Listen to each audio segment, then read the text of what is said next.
আজকে রবিবার টানা অনেক দিন বৃষ্টির পর আজকে প্রখরভাবে রোদ উঠেছে, প্রচণ্ডভাবে গরম। আজকে রবিবার হওয়ার সত্ত্বেও দুর্গাপুরে একটা ভিজিট আছে, ও বের হবে। বললো চিড়ে খেয়ে যাবে, কিন্তু এতটা রাস্তা কোথায় কি খাবে না খাবে, বাইকে করে যাবে। তাই একটু হালকা ভাত করে দিয়েছিলাম, তরকারি পাতি করিনি। ও সকালের দিকে ভাত খেতে চায় না। তাও খানিকক্ষণ যাবার পর জানলো যে ওখানে মোদি আসছে, তাই জন্য সব জ্যাম বা বন্ধ আছে, তাই আবার ফেরত এসেছিলো।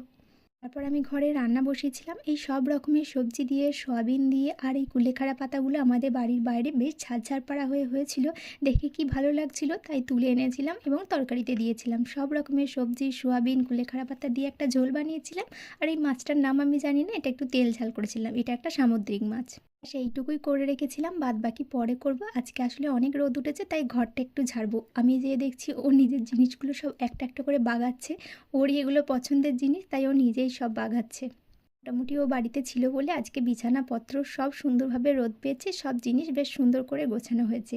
তারপর আমি গিয়েছিলাম একটু সবজি তুলছে। আমাদের গাছগুলো সব জলেতে নষ্ট হয়ে গেছে, কিন্তু তা সত্ত্বেও বেশ কিছু সবজি হয়েছে, সেগুলোই আনতে গিয়েছিলাম। যেতে দেখতে দেখছি যে অনেকগুলো কলার কাঁদি হয়েছে। আমাদের একটা কাঁদি ঘরে আনাও হয়েছে কেটে। বাদবাকি আমি অত দূরে তো যাই না, ঘর থেকে সেরকম বের হয় না। তো সেই জন্য ওখানে গিয়ে দেখে বেশ ভালো লাগছে। আমি দেখলাম, সেটাকে আবার ভিডিও করেছিলাম। আমাদের প্রথমে যে কলার কাঁদিটা হয়েছিল সেটা চুরি হয়ে গেছিল। সেটাও এরকম বেশ বড় ছিল, একার পক্ষে নিয়ে যাওয়া সম্ভব নয়। তবে এই কলার কাঁদিটাও এরকমই বড় হয়েছে, যতটা ফাঁকা ফাঁকা লাগছে এতটা ফাঁকা ফাঁকা থাকবে না। কলাগুলো ঠিকঠাক মতো পোস্টাই হলে এটা পুরো ভরাট হয়ে যাবে।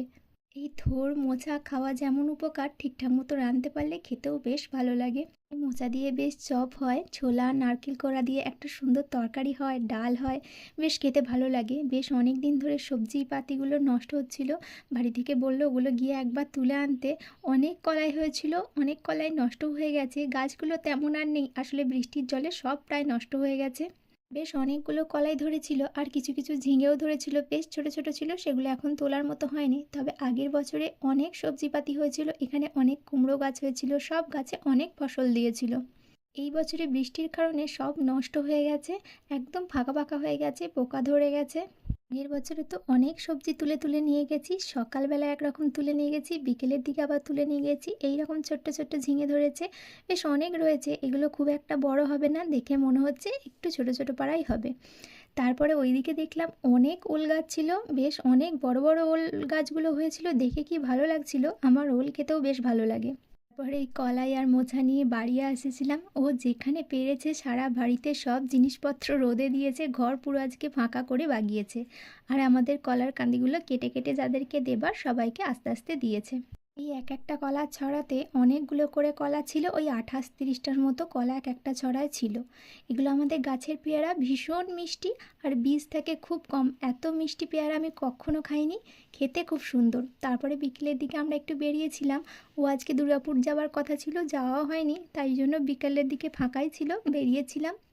প্রথমে গিয়েছিলাম একটা সোফা দেখার জন্য, আমাদের নিজেদের বাড়ির জন্য নয়। আসলে ও আর আমি কদিন ধরেই ভাবছিলাম এবছর পুজোতে মায়েদেরকে বা বাবাদেরকে এবছর আর অন্য কিছু দেবো না, একটা সোফাই গিফট করব। আসলে আমাদের এবছরে বাড়ি হচ্ছে, সেই কারণে একটা সোফার খুব দরকার। বাবা বলছিল নেব, তাই ভাবলাম দিই।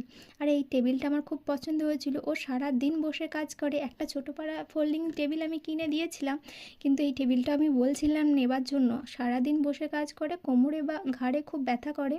ও দেখাচ্ছিল যে একদম সিম্পল এক কালারের ডিজাইন দেখাতে, কারণ ওর হিজিবিজি ডিজাইন পছন্দ নয়। এখানে যে সোফাগুলো ছিল সেগুলো এরকম পাতা ফুল ফল আঁকা, ওগুলো ওর পছন্দ হয়নি কো। কাকু বললো একটু সময় দিও, যেমন ডিজাইন দেখাচ্ছ আমি ঠিক বানিয়ে দেবো। সোফাটা বেশ লম্বা ছিল, প্রায় 7 ফুটের বেশি। বললে একটু ভালোভাবে নিতে গেলে সোফা বড়ই আসবে, ছোট আসবে না। তারপর একটু কসমেটিক্সের দোকানে আমার দরকার ছিল, এসব দোকানে একটু ভিড় হয়, ও একটু বিরক্তই হয়, অনেকক্ষণ দাঁড়িয়ে থাকতে হয়, আমারও নিজের খারাপ লাগে। আমি বললাম বাদ বাকিগুলো তুমি করে নাও, আমি এগুলো কিনে তোমায় ফোন করে দেবো। অনেক কিছু কেনার ছিল, আসলে মিষ্টি দই সব ফুরিয়ে গেছিলো, সেগুলো নেবার ছিল। ওগুলো নিয়ে ও বাদবাকি কাজগুলো করবে, তা করতে করতে আমার এগুলো হয়ে যাবে। নিয়েছিলাম একটা সিট মাস্ক, এই দুটোর মধ্যে কোনটা নেব কনফিউজ ছিলাম।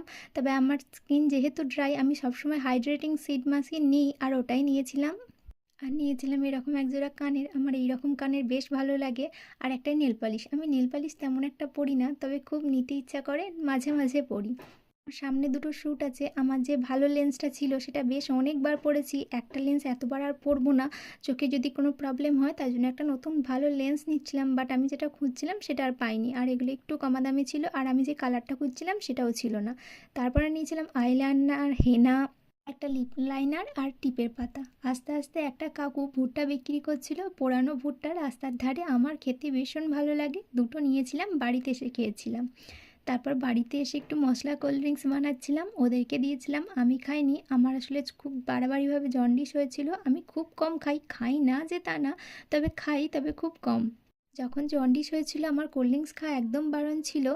আর বাড়ির সামনে যে কুলেখাড়াগুলো হয়েছিল সেই পাতা কটা আমি তুলে রেখে দিয়েছিলাম, সেটা দিয়ে একটু জল বানিয়েছিলাম আর সেটাই খেয়েছিলাম। বিকেলের দিকে বা কোথাও বেড়াতে গেলে বাইরে খেয়ে আসা হয়, এসে বাড়িতে তেমনভাবে আর কিছু খেতে ইচ্ছে করে না। এসে মশলা কোল্ড ড্রিঙ্কস, দই লস্যি, কোল্ড কফি বা চা এইসবই কিছু খাই। তারপর রাত্রে ডিনার করে শুয়েছিলাম।